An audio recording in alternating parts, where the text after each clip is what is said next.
Ma'am, quick follow-up lang po kay Mayor Benji Magalong. Sabi po ni Presidente, hindi po siya maglalagay ng politician doon sa body. Maybe clarify lang po kung bakit po napili si Mayor Benjamin Magalong. And meron rin po kasing sinasabi si Congressman Zaldico na medyo may doubt kung si Mayor Magalong yung involved sa body dahil kung ano-ano na raw po yung sinasabi sa media bago pa mag-start yung investigation ng Independent Commission. Ang magiging papel po ni Mayor Benji Magalong ay special advisor.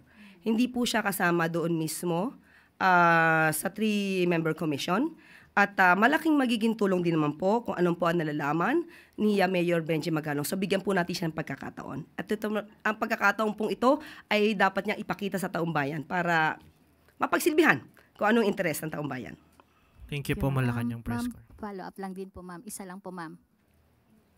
Ma'am, ma'am, bakit po si Mayor Magalong po ang napiling mag-investiga para sa Independent Commission considering marami pa naman pong ibang mga law enforcement na mga officers ang pwedeng mag-imbestiga at mapabilang po doon sa Independent Commission? Katulad ng sinabi natin, special advisor po ang papel mismo ni Mayor Benji Magalong.